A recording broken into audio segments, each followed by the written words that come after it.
नमस्कार, मैं शैलेंद्र तिवारी, आप देख रहे हैं पत्रिका। आज हम फिर एक नए मुद्दे के साथ हाजिर हैं। क्या कभी आपके घर में इस बात पर बहस होती है कि नवरात्रि में रामनवमी कब की है? कभी इस बात पर भी बहस हुई कि कौन सी तिथि कब घट गई, कब बढ़ गई, जन्माष्टमी कब मनाएं घर में? इस बात पर कई बार आपने अपने घर में बहस होते हुए सुना होगा। आपके चाची ने कहा होगा कि आज मनेगी, आपके ताऊ जी ने कहा होगा नहीं हमारे यहां कल मनेगी।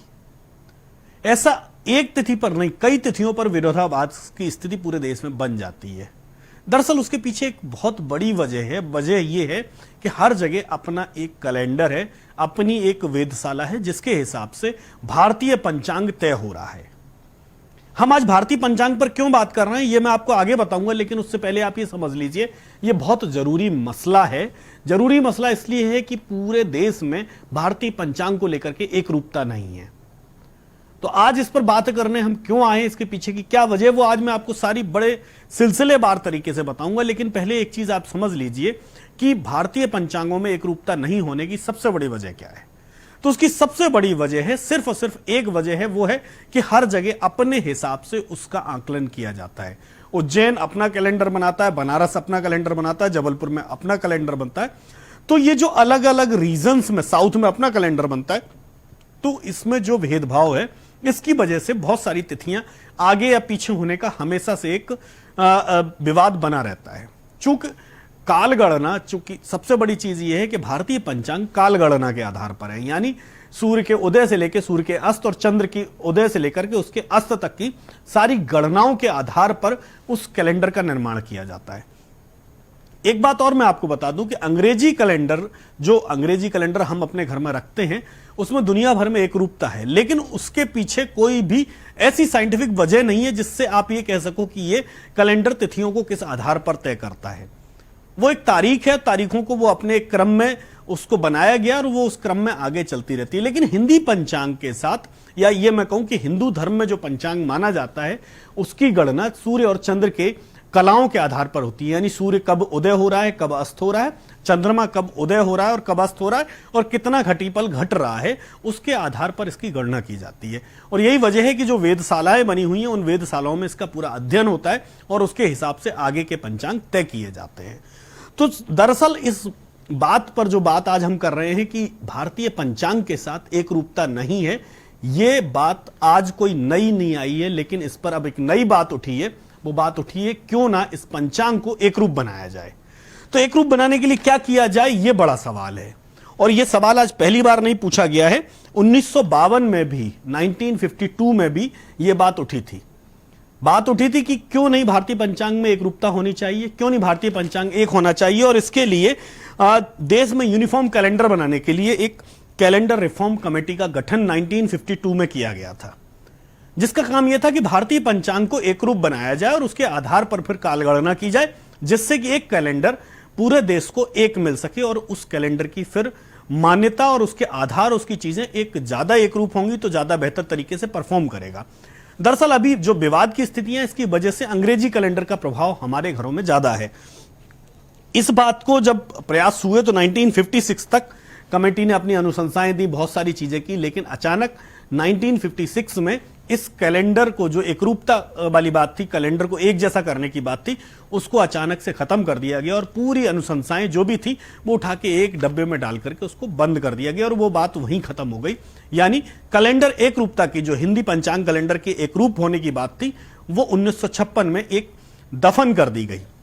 अब ये बात एक बार फिर से शुरू हुई है कि भारतीय कैलेंडर को एक रूपता में लाया जाए, एक रूप में लाया जाए। तो इसके लिए जो जिम्मा दिया गया है, वो जिम्मा दिया गया है मध्य प्रदेश में उज्जैन जिले के विक्रम विश्वविद्यालय को। विक्रम विश्वविद्यालय और पढ़नी संस्कृत विश्वविद्यालय उज्जैन, ये दोनों मिलकर के इस बात पर शोध और अध्ययन करने जा रहे हैं कि आखिर इन कैलेंडर को एक रूप कैसे बनाया जा सके। और यह प्रयास केंद्र सरकार की तरफ से किया जा रहा है।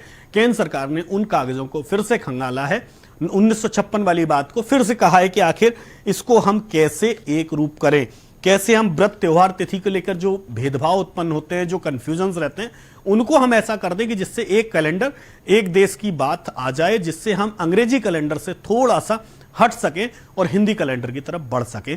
और हिंदी कैलेंडर जब एक रूप होगा तो मुझे लगता है कि शायद हम ज्यादा उसकी तरफ प्रभावी होंगे। और इसको लेकर के नेशनल कैलेंडर ऑफ इंडिया यानी भारतीय राष्ट्रीय दिन दर्शिका 22 और 23 अप्रैल को उज्जैन के विक्रम विश्वविद्यालय में आयोजित की जा रही एक कॉन्फ्रेंस है नेशनल कैलेंडर ऑफ इंडिया को लेकर के कि ये कैलेंडर कैसा होना चाहिए, इसके लिए क्या चीजें होना चाहिए। और इस नेशनल संगोष्ठी के लिए पंचांगों की प्रदर्शनी भी होगी, कितने तरह के देश में पंचांग हैं, एक्सपर्ट्स आएंगे और एक्सपर्ट्स के अलावा सेंट्रल के जो मिनिस्ट्रीज भाग ले रही हैं इसमें, उनके नाम भी मैं आपको बता दूं। केंद्रीय संस्कृति मंत्रालय, केंद्रीय विज्ञान प्रौद्योगिकी विभाग, विज्ञान प्रसार, भारतीय तारा भौतिक संस्थान, खगोल विज्ञान केंद्र, विज्ञान भारती, धारा, मध्य प्रदेश विज्ञान प्रौद्योगिकी परिषद और विक्रम विश्वविद्यालय और पढ़नी संस्कृत विश्वविद्यालय। ये इतने संस्थान मिलकर के इस पर अध्ययन करेंगे और वो भी खुद अध्ययन नहीं करेंगे, अपने साथ ये करीब 300 एक एक्सपर्ट समूह को लेकर के बैठेंगे, जिसमें 100 लोग जो ये संस्थाएं हैं, जो नेशनल इंस्टीट्यूशंस हैं, इनसे होंगे और 200 लोग वो होंगे जो कैलेंडर बनाने का काम करते हैं या कैलेंडर के, जैसे आपने नाम सुना होगा लाला राम स्वरूप पंचांग और इस तरह के कई ब्रांड्स अवेलेबल हैं बाजार में। बनारस घराना अपना एक अलग पंचांग बनाता है, उज्जैन घराना अलग बनाता। इन सारे पंचांगों को एक साथ मिला करके उज्जैन में इस पर बात की जाएगी। ऐसे 200 लोग जो पंचांग बनाते हैं, ऐसे 200 लोगों को आमंत्रित किया जा रहा है। ये सब बैठ करके ये तय करेंगे कि आखिर ऐसा पंचांग कैसे बनाया जा सकता है। मुद्दा बड़ा है, इसलिए बड़ा है कि आखिर इस देश में एक पंचांग क्यों नहीं होना चाहिए, एक रूपता क्यों नहीं होनी चाहिए, अंग्रेजी कैलेंडर से हटकर के हम बात क्यों नहीं कर सकते। क्योंकि अंग्रेजी कैलेंडर के साथ हमेशा से एक बात कही जाती रही है कि वो एक छद्म कैलेंडर है, जिसका अपना एक तारीखों के हिसाब से बना हुआ है, जिसमें कोई भी काल गणना नहीं है। जबकि भारतीय पंचांग पूरी तरह से काल गणना पर आधारित है, तो क्यों नहीं हम उनको और समृद्ध बनाएं और बेहतर बनाएं। और ये बात कहां पर हो रही है? उज्जैन में। उज्जैन देश और दुनिया का सबसे पुराना काल गणना केंद्र है। सबसे पुरानी वेदशाला जो है वो उज्जैन में पाई जाती है, जिसके बारे में कहा जाता है कि ये एक अपने आप में अद्भुत और प्रायोगिक वेदशाला है, जिसने दुनिया को पूरी तरह से आपको काल गणना करना सिखाया। हालांकि बाद में शिफ्ट हुई। मैं आपको उससे पहले की एक बात और बता दूं कि उज्जैन में क्यों वेदशाला सबसे प्रभावी मानी गई।